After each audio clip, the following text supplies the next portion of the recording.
السلام عليكم ورحمة الله وبركاته. عاملين ايه يا حبايبي؟ شايفين الجمال والحلاوة؟ تعالوا نعمل مع بعض النهاردة بصارة بطريقة سهلة وبسيطة، وان شاء الله تطلع معاكي مظبوطة من اول مرة. تعالوا اقولك، يلا انا ابتديت ان انا اعمل ايه. جبت اول حاجة معايا الفول المدشوش، نقعته يعني غسلته ونقعته كويس جدا. هو بيجي بالشكل اللي انتوا شايفينه دوت كده.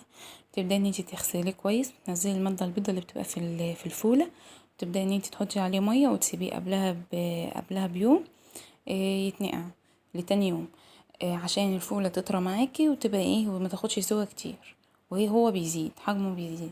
تمام.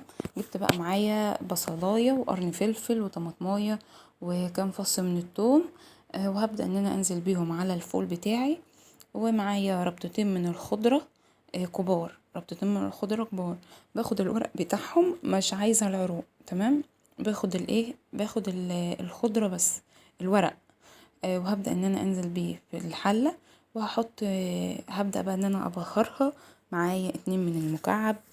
وهبدأ ان انا احط ملح وكمون، معلقة كبيرة من الكمون، معلقة صغيرة مش كبيرة من بتاعة الاكل، لا معلقة صغيرة كده مليانة من الكمون، ومعلقة من الملح. وما تكتريش الملح عشان انتي حاطة ماجي. تمام. الحركة ديت ما بتخليش الفول بتاعك ان هو ياخد سوا، يعني نقع الفولة بتاعتك ما بتخليهاش ان هي تاخد سوا على البوتاجاز وبتستوي بسرعة.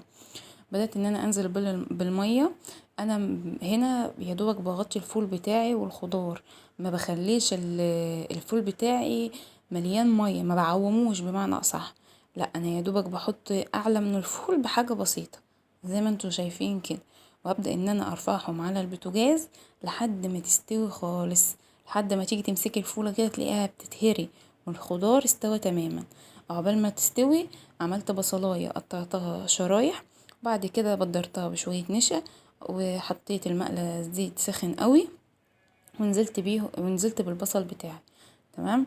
بعد ما هيجي بقى يتحمر، هروح مطلعه على مناديل بالشكل اللي انتوا شايفينه ده. يعني يتحمر كده على مناديل، يكون يعني ما اللي هو مش يتحرق، لا يتحمر ياخد اللون الذهبي اللي انتوا شايفينه ده. واسيبه ان هو ينزل الزيت بتاعه، اي زيت باقي على جنب.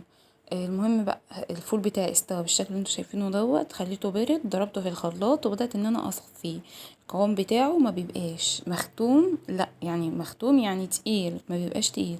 هو يا دوبك بيبقى ولا تقيل ولا خفيف، وسط. هبدأ ان انا اجيب الحلة بتاعتي، حطيت فيها معلقتين من الزيت، معلقتين كبار من الزيت، عليهم معلقة من الثوم. اول ما ابتدى ان هو ياخد لون، هبدأ ان انا انزل بمعلقة كبيرة من الكزبرة، وجبت شوية من البصل فركتهم كده ونزلت بيهم على الطشة بتاعتي. في ناس بتعمل الخطوة دي في الاخر، بس انا بحب اعملها في الاول. هنزل بقى بالبصارة. شايفين قوام البصارة؟ ولا تقيل ولا خفيف، اللهم بارك، قوامه مظبوط جدا. لان وهتسيبيها بقى تاخد غلوتين بالطشة ديت، وتبدأي ان انت تطفي عليها. البصارة القوام بتاعها ده مظبوط، عشان كل ما بتقعد كل ما تلاقيها مسكت، وتلاقي قوامها ظبط اكتر. ما تخليهاش مختومة عشان ما تطلعش معاكي القوام بتاعها مش مظبوط.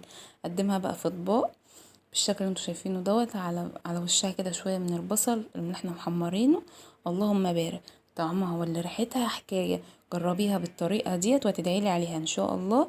متنسونيش في لايك وشير وسبسكرايب للقناه، وتفعلوا زر الجرس عشان يوصلكوا كل جديد. السلام عليكم ورحمه الله وبركاته.